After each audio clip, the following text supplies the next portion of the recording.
Assalamualaikum warahmatullahi wabarakatuh dan salam sejahtera. Cempaka indah tumbuh melata, segar di taman menambah seri. Hasrat terkabul, impian nyata. Izinkan saya memperkenalkan diri.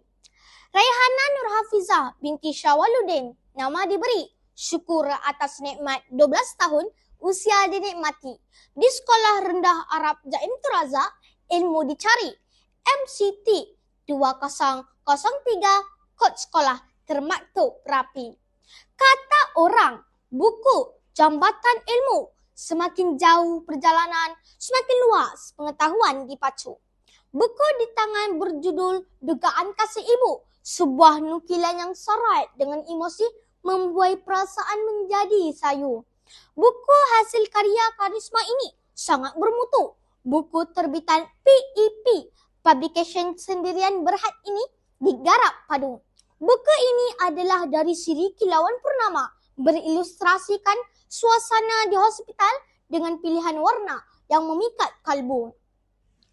Dugaan Kasih Ibu dicetak kemas sebanyak 126 halaman muka surat, bertemankan sisipan 10 bab, melengkapkan lagi kesempurnaan. Buku bersaiz kecil, mudah berada di genggaman. 2024, tahun terbitan, justru ianya masih hangat di pasaran. Penulis karisma sememangnya sangat terkenal dengan karya-karyanya yang bertemakan nilai kekeluargaan, pengorbanan ibu bapa, nilai moral dan motivasi.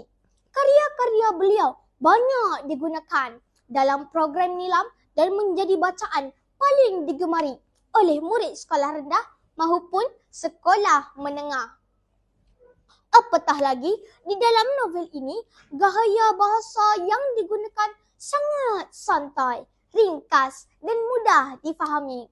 Keutamaan novel ini ialah gaya bahasanya yang syarat dengan emosi, nasihat, mendidik dan memberikan inspirasi. Contoh pada ayat yang menunjukkan Syahriman hendaklah belajar bersungguh-sungguh untuk berjaya dalam kehidupan walaupun kehidupan mereka dalam kesederhanaan. Turut menjadikan novel ini begitu menyentuh hati ialah nilai emosi dan kekeluargaan yang jelas digambarkan karisma tentang pengorbanan seorang ibu kepada anaknya. Malah, kehidupan yang digambarkan dalam kisah ini sangat realistik dengan kehidupan masa kini. Seorang ibu sanggup bersusah payah untuk membesarkan seorang anak. Mereka sanggup berkorban apa sahaja asalkan anak-anak berjaya dalam kehidupan mereka. Memperkatakan tentang plot cerita ini pula, ianya bersifat kronologi dan memaparkan perjalanan kehidupan sebuah keluarga yang diuji dengan kesusahan hidup serta pengorbanan seorang ibu.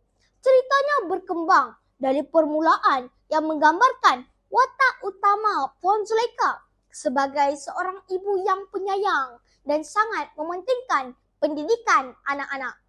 Kemudian, plot ceritanya berkembang dengan beberapa konflik dugaan yang menimpa kepada Puan Zulaikha, seperti masalah kewangan, kesihatan, tekanan kehidupan, dan kesusahan mencari rezeki.